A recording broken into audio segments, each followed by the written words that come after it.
Hey, good morning, guys. I'm working on this RHEEM unit. Technically not too bad. It's been in service for 30 years or so. I think 1987 or more or less is when this unit was installed initially. I couldn't find a model number on this, so I had to open up the whole darn thing to come and get the AC blower.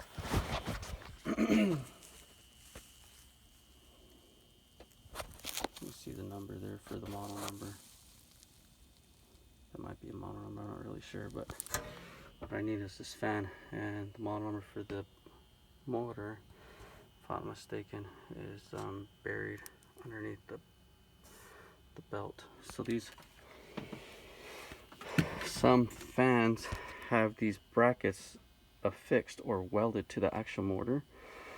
This is what happens. I took this lid off. It's right here. I took that lid off, and this flap right here touches this little button, and you can hear it wants to start. It's not going to start because this motor is locked up, and part of it is because it's full of crap.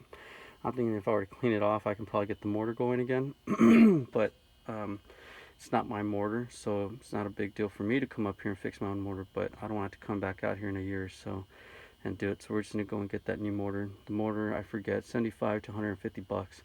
And you don't need the brackets. These brackets aren't expensive. They're about $20 for the kit. I tried the capacitor, 7.5 microfarad. In fact, you can see it there. The voltage doesn't really matter because it's still a 220 system. If I'm mistaken, it's 220. This fan may actually be 120 or 110, whatever you want to call it. And the capacitor is just a start capacitor. I'm not sure if it's a start capacitor or run capacitor. Start meaning it just gives its burst of energy to start off, and then and the run keeps the energy going the entire time it's running. But anyways, you can see the wires running behind this box. I'm going to take off this box here. The system, I believe, is still on, so I'll ask the customer to turn off the system downstairs at thermostat, and I'll disconnect all my wires and go get a new system.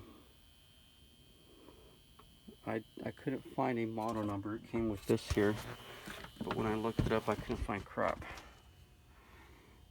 So that's why I'm having to go ahead and just pull the unit out. You can see at the bottom center it says 1987. So for 30 years, this thing's been doing pretty good. It's a great investment. Copper and metal just doesn't know when it goes bad. Humans think they know when it goes bad, so they want to replace everything. But this is R22. It's supposed to cool better than the 410A. R22, when released out into the atmosphere, is bad for the atmosphere, and that's why they wanted to change to 410A. Otherwise, the R22 is better than in absorbing heat than 410 is. So anyways, let's get this thing going. Have a good day. Bye.